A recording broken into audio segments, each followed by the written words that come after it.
Hello. My name is Liz. Hey. So when I was 8 years old, I got sick with an inflammatory bowel disease, and this made me a lonely and weird child.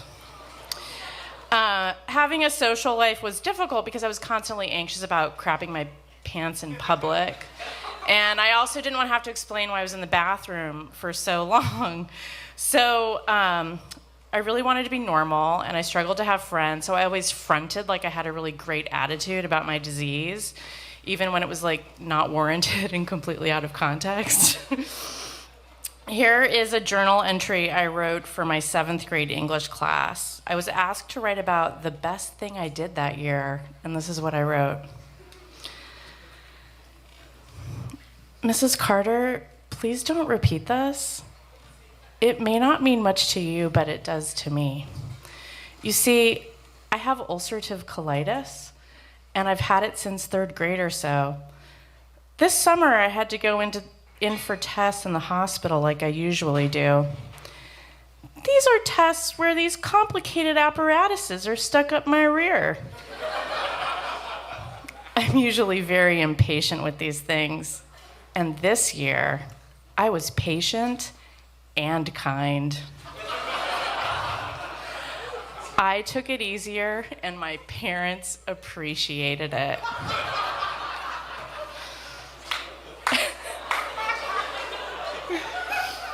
Okay, so as if having a shitting disease wasn't hard enough on my social life, I also moved to a new country every 2 or 3 years. I was born in West Papua, Indonesia, lived in a couple places in Indonesia, Spain, Egypt, Phoenix. And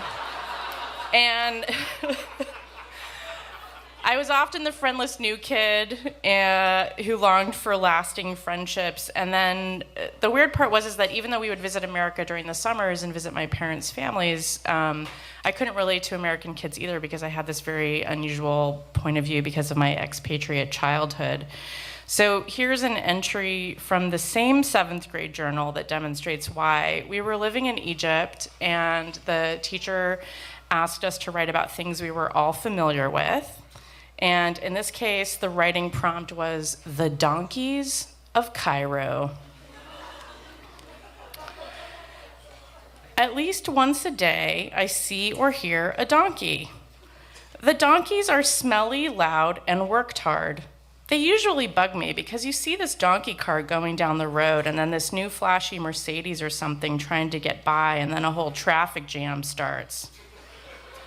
But what really bugs me the most about donkeys is that sometimes you see their bones lying around on the grass or road. When I walk my dogs, they just eat the bones.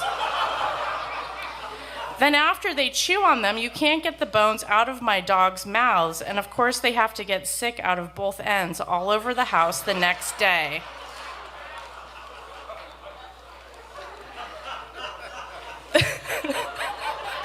The teacher's comment on this entry was, "I know this well!" exclamation point.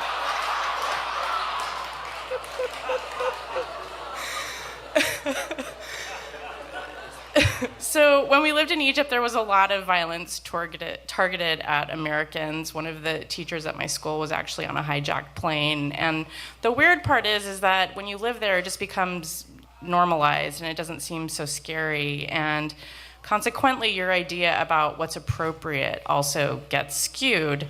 So this made me even more unrelatable to kids in the US. Here's a journal entry about Halloween from the same 7th grade journal. I think of Halloween and think mostly of witches and clowns. They are the most common costumes that kids dress up in at the time. But at the junior high dance last Thursday, there were many costumes: punks, clowns, regular people, prostitutes, among other things.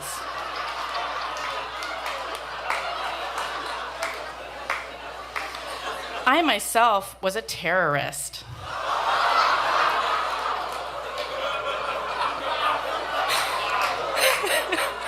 Okay, my parents let me dress up like this.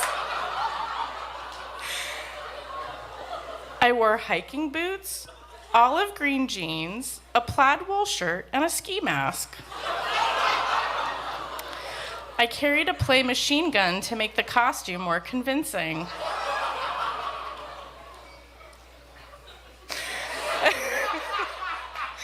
Okay, so I was a fish out of water in the US because kids had no idea where I was coming from. I didn't know about Little League Baseball, summer camp, football. I knew about terrorism, donkey carcasses, and getting medically probed up the ass. So what does a pants-shitting, globe-trotting weirdo do for friends? I learned how to spend a lot of time alone. and entertain myself, and this is all, of course, pre-internet. So I drew characters, I acted out plays in my room, I basically created worlds that I could inhabit and control on my own. And the summer I was 11, we were on leave from Cairo, we were visiting my grandparents in Missouri, and I didn't have anybody to play with, so I created this. So the first one is Abraham. So these are like, I don't know, it's like a precursor to a comic. Maybe I was writing character descriptions for a play, I don't know. But I drew these characters and then I came up with character descriptions for them. So this is Abraham.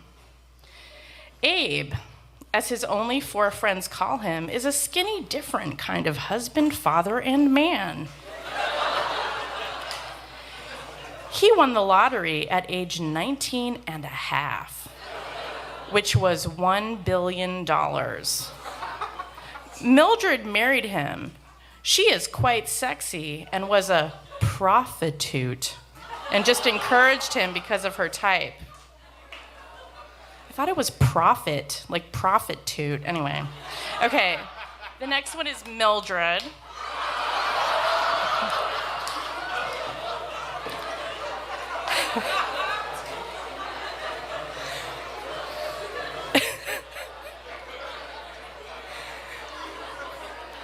You'll also see I had a very skewed idea of regionalism, so apologies in advance for this. Mildred, an original New Jersey gal, prostitute.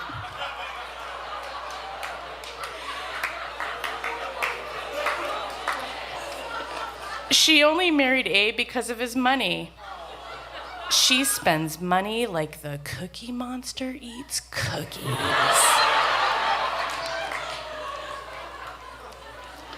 Royalise. Royalise, a girl who is quite bright. She is going to major most probably in psychology unless Mildred's profession is hereditarial.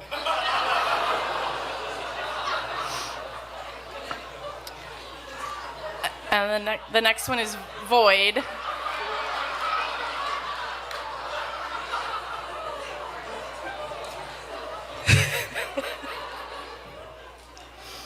Void, a terribly unsuccessful businessman. He is going to run for president next year.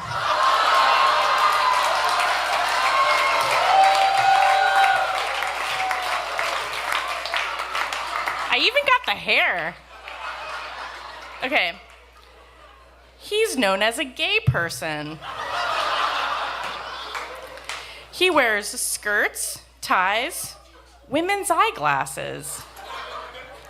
His favorite bar is the Blue Oyster. Some of you know it from the movies Police Academy 1 and 2.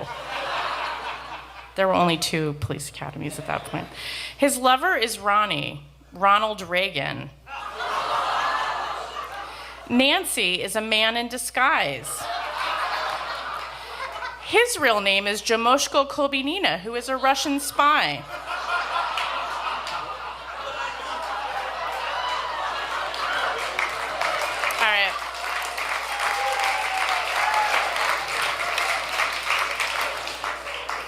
All right, so then I grew up, and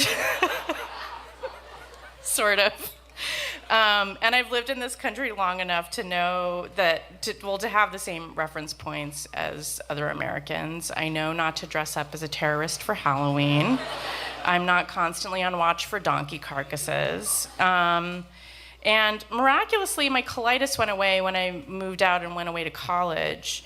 But the weird thing is that after my disease ended, I lived in 2 separate houses that seeped shit. One from the bathtub up, and the other one from like an upstairs neighbor down. Yeah. So I felt like I was being haunted by the shit gods. And decided to create a literary exorcism. So I got a bunch of my writer friends. I used to live in LA and knew a bunch of writers, and I got them to write about something that's like really normal, pooping. And so I created the zine called Scoop, which has funny normalizing stories about poop.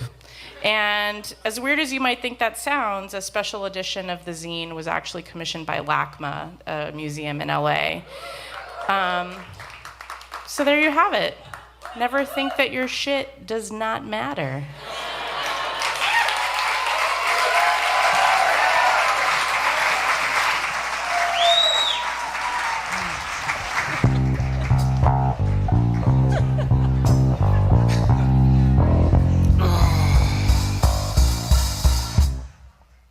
All right, it's me, Liz. Gotta get through this puberty dance. I just wanna make a couple friends and try not to motherfucking poop my pants. But it's super hard out here, yeah, in the desert. I'm not sure what the norms are for America. I'm just like a jerk. Ooh, yeah, I got to tell the truth. Tell the completely normal poop in your pants truth. This is I'm just a normal girl writing about donkey bones blues. Okay, yeah, wait a second now, yeah. Let me tell you about this scene. 'Cause the one thing I'm sure I've got about America's your little holiday called Halloween. Yeah, I know how to do this.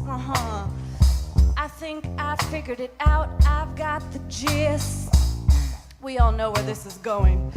It was really the hiking boots that showed you I'm a terrorist. Ooh, yeah, I've got to tell the truth. Tell the wildly inappropriate truth. Yeah, I'm just a normal ass teenager thinking about donkey bones blues. Okay, yeah, I'm gonna write a little poem to my teacher. It's gonna be about how my doctor had to reach her up in my scene, but I was actually super kind, and my parents were like, damn, everything is fine. We're not worried about you. You can dress just how you want, even though it's super fucking inappropriate, but that's fine. It's cool. I'm sure I'll figure it out. I'm just gonna go to college as soon as I get out.